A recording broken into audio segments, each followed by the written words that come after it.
Hello and welcome to Maths with Jacob. This lesson will focus on map reading. Map reading is a very important skill that comes in very handy in all walks of life. The first thing that comes to mind is a street directory.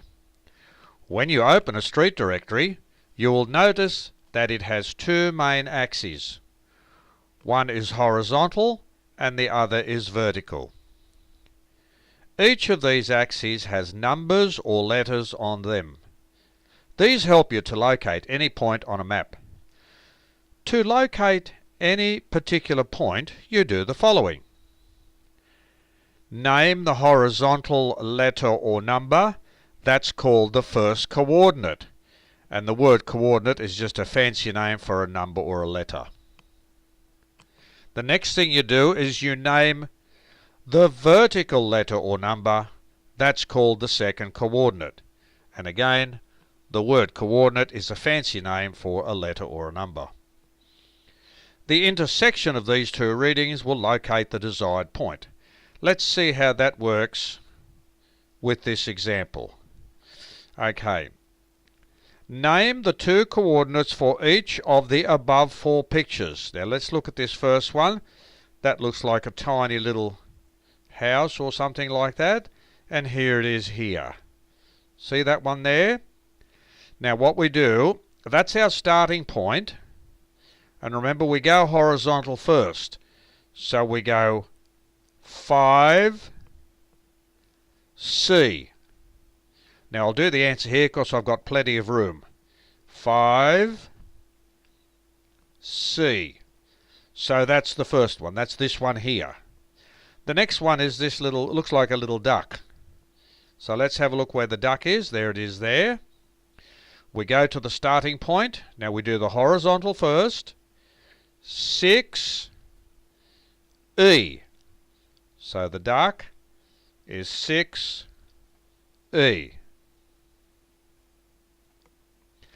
The next one, it looks like it's a larger house. And there it is there. Go to the starting point again, which is here, 1B. So it's 1B. And the last one, this little construction here, and it looks like it's there. See that there? That's what it is. Go to the starting point, 2E. So we write that down. 2E.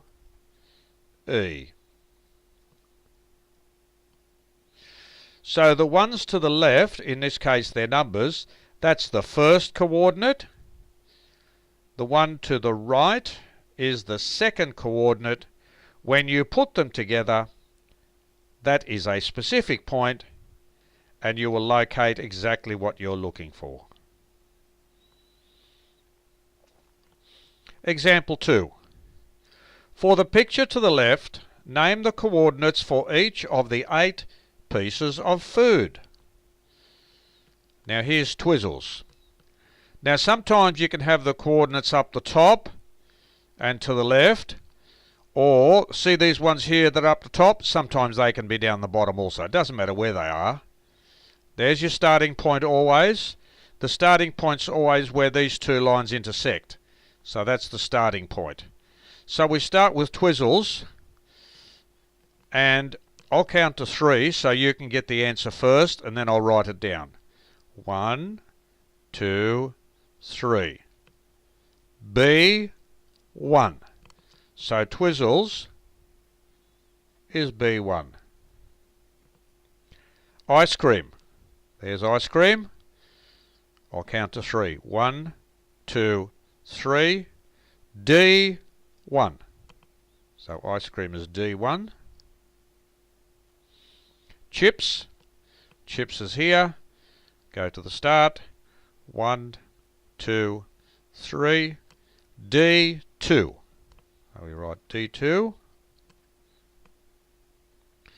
Tootsie Roll. Interesting name, isn't it? There it is there. Go to the start. 1, 2, 3. A3. So A. 3. Classic Coke is there. 1, 2, 3. C3. C3. Now this time I'll be quiet. I'll still give you 3 seconds, but I'll do it quietly. Snickers. There it is there. We go to the start.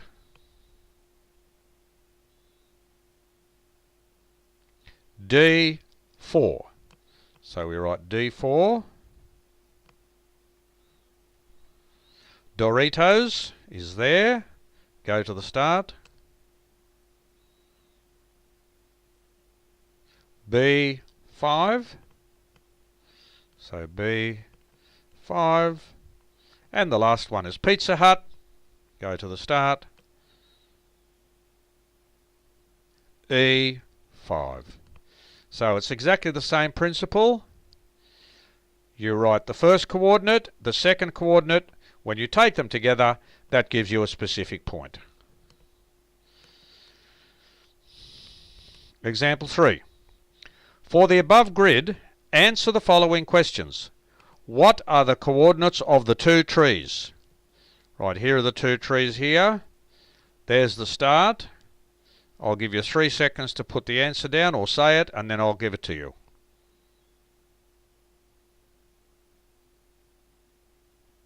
A4. So A4. What are the coordinates of the green plants? Here are the green plants here. Go back to the start.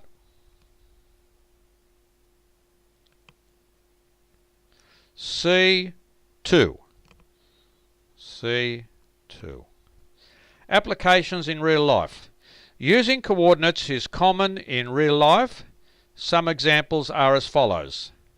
Locating a place on a street map. Locating your seat in a cinema. Locating your seat in a school hall. You might have a play or a concert or something like that, and all the seats are numbered. Locating any point on the Earth's surface. And I'm sure your teacher will explain to you the concept of longitude and latitude. So that's very handy, this topic. It just gives you an idea how to locate different places on a map by using 2 coordinates.